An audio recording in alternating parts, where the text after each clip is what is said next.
আসসালামু আলাইকুম। অন্য মঞ্চের আলাপচারিতায় আপনাদের সকলকে আমন্ত্রণ জানাচ্ছি। আসসালামু আলাইকুম রহমতুল্লাহি ওবরকাতুহ।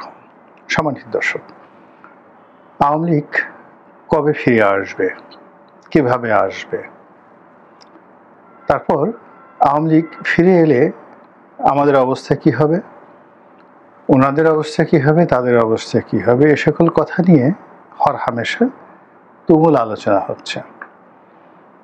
আর এ সকল আলোচনা উস্কে দেওয়ার জন্যে প্রায় দেখা যাচ্ছে ঢাকা রাজপথের বিভিন্ন এলাকাতে আওয়ামী লীগের মিছিল হচ্ছে,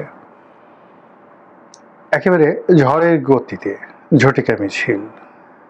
সবচেয়ে আশ্চর্যের ব্যাপার হলো যে এই মিছিলগুলো ক্রমশ ঘন ঘন হচ্ছে এবং মিছিলের আকার বেড়ে যাচ্ছে। আজ থেকে ৩ মাস আগে যদি আপনি চিন্তা করেন, তাহলে গুলিস্তানে একটা মিছিল করতে যারা রাস্তায় নামতেন তাদের সংখ্যা ১০-১২ জনের বেশি ছিল না, এবং তাদের হাত পায়ের যে নড়াচড়া দেখলে মনে হতো তারা যথেষ্ট ভীত সন্ত্রস্ত এবং কম্পমান, এবং তাদের স্লোগান আসলে কোনো স্লোগানই ছিল না। অনেকটা একবার দুইবার করে জয় বাংলা বলতো বা জয় বঙ্গবন্ধু বলতো। শেখ হাসিনার নাম ৩ মাস আগে আসলে এভাবে শোনা যায়নি, কিন্তু ইদানিংকালে যেটা দেখা যাচ্ছে যে একদিন দুদিন পরপরই ঢাকার রাজপথে মিছিল হচ্ছে, দেশের অনেক গুরুত্বপূর্ণ স্থানে আওয়ামী লীগের মিছিল হচ্ছে, এবং সেখানে অনেকটা জঙ্গি কায়দায় শেখ হাসিনাকে উদ্দেশ্য করে তাকে স্বাগত জানিয়ে যেভাবে আওয়ামী লীগের মিছিল, আওয়ামী লীগ যখন ক্ষমতায় ছিল তার চেয়ে ঝড় গতিতে এখন মিছিল করার চেষ্টা করা হচ্ছে। এবং এই মিছিলটা হলো যারা করছে, কখনো মশাল জ্বালিয়ে রাতে করছে, কখনো দিনের বেলায় করছে, কখনো জনসমাবেশে করছে, এবং তারা প্রথম দিকে মুখে কাপড় দিত, মাস্ক পরতো, ইদানিং তারা ঠিক সেই মাস্কও পরছে না। বিশেষ করে গত শুক্রবারে জুমার পরে বেশ কয়েকটি জায়গাতে যে মিছিল হয়েছে, এই মিছিল বেশ যাকে বলা হয় স্বতঃস্ফূর্ত ছিল, ভয় জাগা নিয়েছিল, এবং অনেকটা ঝড়ের গতিতে বহু সংখ্যক মানুষ এই মিছিলে অংশগ্রহণ করেছে। সেখানে যে সকল স্লোগান হয়েছে, ঠিক ৮০ দশকে এরশাদ বিরোধী আন্দোলনের সময় মিছিলে যে স্লোগানের গতি ছিল, উত্তাপ ছিল, ঠিক ওই রকম একটা উত্তাপ ছড়ানোর চেষ্টা করা হচ্ছে। এখন এই সকল জিনিস কেন করা হচ্ছে? আওয়ামী লীগ কি খুব দ্রুত রাজনীতিতে ফিরে আসছে? শেখ হাসিনা কি বাংলাদেশে টুস করে ঢুকে পড়বেন, কিংবা তিনি কি সামনে নির্বাচনে অংশগ্রহণ করবেন অথবা নির্বাচন বানচালের চেষ্টা করবেন বা করছেন? ভারত আওয়ামী লীগকে নিয়ে কি চিন্তা ভাবনা করছে? এই সকল বিষয় আমরা আসলে আলোচনা করতে চাচ্ছিলাম না। প্রথম থেকে আমার ব্যক্তিগতভাবে মনে হয়েছে, এবং এখনও মনে না হওয়ার কোনো কারণ নেই। সেটা হলো যে সাধারণত যারা এভাবে পরাজিত হয়, রাজনৈতিকভাবে পরাজিত হয়, খুব একেবারে ব্যতিক্রম যদি কোনো ঘটনা না ঘটে, তাহলে তাদের ফিরে আসার সম্ভাবনা নাই বললেই চলে, বা ফিরে এলো বহু বছর পরে তারা রাজনীতিতে পুনর্বাসিত হয়। আর আমাদের দেশের যে রাজনীতি, সেই আমাদের দেশের রাজনীতিতে কোন একটি বড় রাজনৈতিক দল যখন অধঃপতিত অবস্থায় পড়ে, তখন সেখান থেকে আসলে ফিরে আসে না। আমাদের দেশে মাওলানা আব্দুল হামিদ খান ভাসানীর যে রাজনৈতিক দল, সেই রাজনৈতিক দলের পরাজয় দেখেছি, ন্যাশনাল আওয়ামী পার্টি বা ন্যাপ। মুসলিম লীগের পতন আমরা দেখেছি, আর ঘুরে দাঁড়াতে পারেনি। তারপর এরশাদের অবস্থা তো দেখতে পাচ্ছেন, জাতীয় পার্টি এখন মানে মরে মরে অবস্থা। এর বাইরেও আরেকটি খুব বড় পার্টি ছিল আমাদের দেশে, খেলাফতে রব্বানী পার্টি। সেই খেলাফতে রব্বানী পার্টিও তাদের পতন হয়েছিল 1954 নির্বাচনের পর। এর বাইরে কৃষক শ্রমিক প্রজা পার্টি, শেরেবাংলাকে ফজলুল হকের প্রজা পার্টি, এই পার্টিও বেশ কিছুদিন নীরবে থাকার পর 1954 আবার নতুন করে এটি ফিরে এসেছিল, কিন্তু শেষ পর্যন্ত টিকতে পারেনি। তো সেক্ষেত্রে সেই সমীকরণ ধরে আওয়ামী লীগের রাজনীতিতে পুনর্বাসন, ফিরে আসা, যারা খুব সাধারণ চিন্তা ভাবনা করেন আমারই মতন করে, তারা চিন্তা করেছেন যে না, এটা সম্ভব নয়।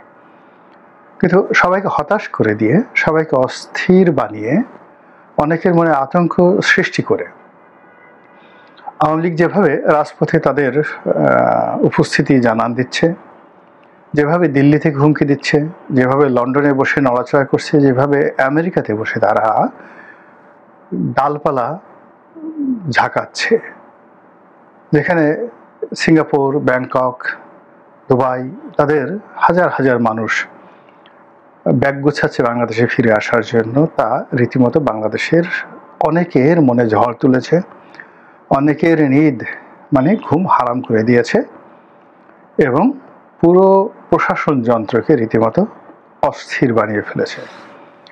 যেখানে আমাদের প্রশাসন এই মুহূর্তে, বিশেষ করে পুলিশ বাহিনী, সেনাবাহিনী, তারা রাষ্ট্রের আইন শৃঙ্খলা রক্ষা করতে রীতিমতো হিমশিম খাচ্ছে। ছোট্ট একটা মব তৈরি হলে সেখানে পুলিশ, সেনাবাহিনী রীতিমতো 10 ঘাটের পানি তারা খেয়ে ফেলে। চট্টগ্রাম বিশ্ববিদ্যালয়ে এক নাগাড়ে মারামারি হলো স্থানীয় জনগণের সঙ্গে। তো সেখানে ঘটনা ঘটার অনেক অনেক পরে সেখানে পুলিশ গেল বা মিলিটারি গেল, ইতিমধ্যে টিচাররা কান্নাকাটি করলো, ছাত্ররা কান্নাকাটি করলো, কিন্তু পুলিশ এবং সেনাবাহিনী গিয়ে পরিস্থিতি নিয়ন্ত্রণে আনবে এরকম একটা পরিস্থিতি সেখানে তৈরি হলো না। এরপরে আপনি যদি অ্যাডভোকেট ফজলুর রহমান সাহেবের বাসার কথা চিন্তা করেন, সেখানে 4-5 জন লোক মব করলো বা 10-12 জন। তো সেই মবের সময়টিতে সেনাবাহিনী আসলেন, তারা দাঁড়িয়ে দাঁড়িয়ে দেখলেন, তারপরে পুলিশ আসলেন, পুলিশের কর্মা যারা কর্মকর্তা তারা মবকারীদেরকে খুব বুঝালেন, নানাভাবে বুঝালেন যে বাবারে সোনারে, আমরা তোমার বাবার মতো এই ভাষায় আসলে গালাগালি করে না, এই সমস্ত সাউয়া মাউয়া এগুলো বলা ঠলা আসলে ঠিক না, এটা কোনো ভদ্রজনের ভাষা না, তোমরা যদি এই ভাষায় গালাগালি করো আমরা আসলে মুখ দেখাবো কি করে।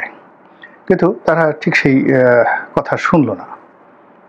তো যাই হোক, তো এইরকম একটা ছোটোখাটো মব নিয়ে আমাদের দেশে যা কিছু হচ্ছে, এবং সর্বশেষ যে সবচেয়ে যাকে বলা হয় বিব্রতকর যে মবটি, সেটা হলো রাজবাড়ির গোয়ালন্দে নুরা পাগলার মব। তো নুরা পাগলার কবরের সঙ্গে যে আচরণ করা হলো, তার লাশের সঙ্গে যে নির্মমতা দেখানো হলো, এটা প্রশাসন পারেনি। অনেক চেষ্টা করেছে পুলিশের গাড়ি ঘোড়া ভেঙে একদম চুরমার করে দেওয়া হয়েছে। তারপর জাতীয় পার্টির অফিস রক্ষা করার জন্য প্রশাসন সর্বোচ্চ চেষ্টা করলো। তারা নুরুল হক নুরুকে খুব বেদম প্রহার করলো। তারপর গণ অধিকার পরিষদের অফিস, সেখানে তারা বলতে গেলে ভাঙচুর না করলেও ঠিক সেই অফিসে প্রশাসনের কর্তা ব্যক্তিরা ধাওয়া করলো গণ অধিকার পরিষদের নেতাকর্মীদেরকে। সেই অফিসে তারা তল্লাশি করলো, অনেককে বাথরুম থেকে বের করলো, কিন্তু মব বন্ধ করা গেল না। জাতীয় পার্টির অফিস কয়েক দফা, 2 দফা না 3 দফা ভাঙচুর হলো, অগ্নিসংযোগ হলো, এবং এখন সেই জাতীয় পার্টির যারা লোকজন তারা শত চেষ্টা করেও ঠিক দোয়া ইউনুস পেলেও নিজেদেরকে রক্ষা করতে পারছে না। অন্যদিকে কয়েকদিন আগে 71 মঞ্চ নামে একটি সংগঠন, তারা যে রিপোর্টার্স ইউনিটিতে একটি সেমিনার আয়োজন করেছিল, সেখান থেকে 17 জনকে গ্রেপ্তার করে নিয়ে গেছে পুলিশ। আর যারা মব করেছে তাদের বিরুদ্ধে এখনো পর্যন্ত একটা টু শব্দ উচ্চারণ করতে পারেনি। সর্বশেষ আজকের এই ভিডিও যখন করছি, তখন বঙ্গবীর কাদের সিদ্দিকীর টাঙ্গাইলের বাড়িতে কে বা কারা মব করেছে, হামলা করেছে, তার বাড়ির গ্লাসগুলো ভেঙে দিয়েছে, তার গাড়ির গ্লাস ভেঙে দিয়েছে, এবং টাঙ্গাইলের মতো জেলা শহরে যেখানে সিদ্দিকী পরিবারের রাজত্ব অর্ধ শতাব্দীর চেয়েও বেশি সময় ধরে, তারও বেশি, সেই 1960 থেকে যখন লতিফ সিদ্দিকী ওই অঞ্চলে টাঙ্গাইল, সিরাজগঞ্জ, জামালপুর, তারপর নেত্রকোনা, ওই অঞ্চলগুলোতে যখন একচেটিয়া কিশোরগঞ্জ তাদের রাজনৈতিক আধিপত্য ছিল, লতিফ সিদ্দিকীর আধিপত্য, সেই কাদেরিয়া বাহিনীর আধিপত্য, মুক্তিযুদ্ধ পরবর্তী সময় সিদ্দিকী পরিবারের আধিপত্য, সব মিলিয়ে কত বছর, 1960 সন ধরেন, 1960 থেকে আজ অবধি। তো এই সময়টিতে তাদের বাড়িতে এইভাবে হামলা করবে, তারপরে বাড়িঘর ভাঙচুর করবে, এটা আসলে টাঙ্গাইলবাসী কখনো কল্পনা করেনি। কিন্তু বর্তমান যে মবের যুগ চলছে, সেই যুগে মবকারীরা এতটা শক্তিশালী, সেখানে থানা পুলিশ বিষয়টা দেখছে আর ভাবছে, তদন্ত করছে আর চিন্তা করছে, তারপর নিজেরা গোপনে প্রকাশ্যে বৈঠক করছে কি করা যায়।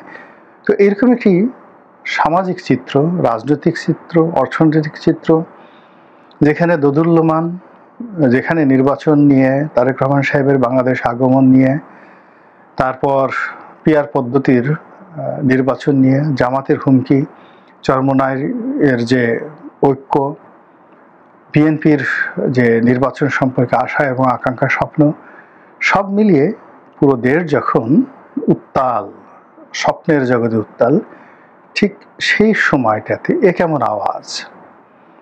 এই আওয়াজ আসছে দিল্লি থেকে। তারা সেখানে বাংলাদেশ বিরোধী বিশাল সমাবেশ করছে, 3 ঘন্টা 4 ঘন্টা নাকি বসে সেখানে সভা সমিতি সেমিনার করছে বাংলাদেশের বিরুদ্ধে। সেগুলো আবার বাংলাদেশের পত্র পত্রিকা বলতে গেলে সেটা ধারাবাহিক রিপোর্ট করছে, কিন্তু কোনো অবস্থাতে আওয়ামী লীগ বা দিল্লির বিরুদ্ধে কোনো ব্যবস্থা নেওয়া যাচ্ছে না। জাপানের সবচেয়ে প্রভাবশালী পত্রিকা, প্রায় 100 বছরের অধিক সময় ধরে পুরো এশিয়ার সবচেয়ে নামকরা পত্রিকার মধ্যে যে পত্রিকাটি জায়গা করে নিয়েছে, সেই পত্রিকাতে বাংলাদেশ সম্পর্কে খুবই নেতিবাচক রিপোর্ট ছাপা হচ্ছে এবং প্রকারান্তে শেখ হাসিনা এবং আওয়ামী লীগের গুণগান করে তাদেরকে বাংলাদেশে ঢুকানোর যে চেষ্টা করা হচ্ছে টোকিও থেকে। এত কিছুর পরে যখন হঠাৎ করে রাস্তায় জয় বাংলা স্লোগান শুরু হয়ে যায়, জয় বঙ্গবন্ধু স্লোগান শুরু হয়ে যায়, শেখ হাসিনার পক্ষে স্লোগান শুরু হয়ে যায়, তখন এটা কিসের আলামত? কেন এরকম হচ্ছে? এই কাজ কেন আওয়ামী লীগ করছে? এটা আমার মাথায় আসে না। আমার বক্তব্য হলো যে এত ভয় দেখানোর দরকারটা কি? তোমরা যদি পারো তাহলে প্রকাশ্য চ্যালেঞ্জ জানিয়ে বাংলাদেশে আসো, রাজনীতি করো। আমাদের দেশে কোর্ট আছে, কাছারি আছে, যেখানে হাজার হাজার আওয়ামী লীগের নেতাকর্মী যারা গ্রেপ্তারকৃত অবস্থায় রয়েছেন তাদের বিচার চলছে। তো তোমাদের যদি সাহস থাকে তাহলে তোমরা বাংলাদেশে এসে কোর্ট কাছারিতে আত্মসমর্পণ করো, দেশের আইন শৃঙ্খলা রক্ষাকারী বাহিনীকে সম্মান জানাও, অথবা তাদেরকে চ্যালেঞ্জ করো।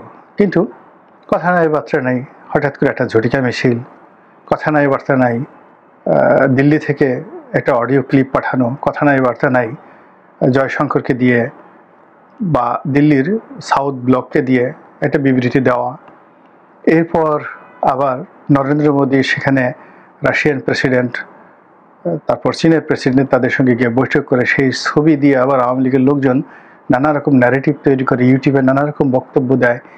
এইগুলো আসলে আওয়ামী লীগের নিষ্ঠুরতা প্রমাণ করে। তাদের হৃদয়ে কোনো মায়াদয় আছে বলে আমার কাছে মনে হয় না। এর কারণ হলো তারা যাদেরকে ভয় দেখানোর চেষ্টা করছে তাদের প্রতি যদি তাদের ন্যূনতম মায়া থাকতো, দয়া থাকতো, তাহলে তারা এই কাজগুলো করতে পারতো না। এর কারণ হলো কাউকে অত্যাচার করা, জুলুম করা এটা এক ধরনের জিনিস, কিন্তু কাউকে ভয় দেখানো কিন্তু ভীষণ রকম একটা বদমাইশি, ভীষণ রকম একটা দুষ্টুমি এবং ভীষণ রকম একটা যাকে বলা হয় নীতি গর্হিত কাজ। ভয় দেখানো কবিরা গুনাহ। তাও আওয়ামী লীগ কেন এখন ভয় দেখাচ্ছে? তারপরে দ্বিতীয়ত হলো যে পারলে যুদ্ধ করো, না পারলে আত্মসমর্পণ করো, কিন্তু সমাজে কেন অস্থিরতা তৈরি করবা? একটা গুপ্ত সংগঠনের মতো এই যে কাজগুলো করা হচ্ছে। আমরা জামাত ইসলামীকে খারাপ বলতাম আওয়ামী লীগের জামানাতে, জামাতও তো কখনো এই কাজ করেনি। তারা তো এই পুরো 15টি বছর ধরে কত ধৈর্য সহকারে, সহ্য সহকারে, ম্যাটিকুলাসলি নিজেদেরকে সংগঠিত করেছে। তারপরে সময় এবং সুযোগ বুঝে তারা এমনভাবে আত্মপ্রকাশ করেছে যে আওয়ামী লীগের তখন আর কোনো গত্যন্তর ছিল না পালিয়ে যাওয়া ছাড়া। তো সেইভাবে আপনারা যদি পারেন কিছু একটা করেন, তা না করে সকালে একটা মিছিল, বিকেল একটা মিছিল। এমনি আমাদের কত সমস্যা, আমাদের অর্থনৈতিক অবস্থা ভালো না, আমাদের আইন শৃঙ্খলার অবস্থা ভালো না, চারিদিকে মব হচ্ছে, তারপরে আমরা কোনো কিছুতেই স্বস্তি পাচ্ছি না। এর মধ্যে আপনারা যে অস্থিরতা তৈরি করছেন, আপনাদের একেবারে বিবেক বুদ্ধি যতটুকু ছিল ক্ষমতায় মানে থাকা অবস্থায়, ক্ষমতা থেকে চলে যাওয়ার পর আপনাদের সেই বিবেক বুদ্ধি কোন পর্যায়ে নেমে আসছে যা আমরা এখন ভাষায় প্রকাশ করতে পারছি না। এবং আপনারা এই যে মবগুলো করছেন, এই মবের সাথে যে আপনাদের সংযোগ নাই এ কথা কিন্তু বলা যাচ্ছে না। ওই যে দেখুন নুরা পাগলা দৌলতদিয়াতে যে তার লাশের সঙ্গে খারাপ আচরণ করা হলো, তার লাশ পুড়িয়ে দেওয়া হলো, সেখানে ৩৫০০ আসামি, সেই আসামির মধ্যে পুলিশ ইতিমধ্যে নিষিদ্ধ ঘোষিত ছাত্রলীগের ১০ জন না ১১ জনকে গ্রেপ্তার করেছে। তাহলে আপনি বোঝার চেষ্টা করুন যে আপনারা নুরা পাগলাকেও ছাড়েন নাই। নুরা পাগলার যে লাশ, সেই লাশের প্রতি আপনাদের কোনো মায়া দেওয়া নেই। আপনারা যেখানে সরকারকে বিপর্যস্ত করা যায়, দেশের প্রচলিত রাজনীতিকে চ্যালেঞ্জ জানানো যায়, তারপর আইন শৃঙ্খলা রক্ষাকারী বাহিনীকে বিব্রত করা যায়, আপনারা সেই কাজগুলো ছলে বলে কৌশলে করে যাচ্ছেন।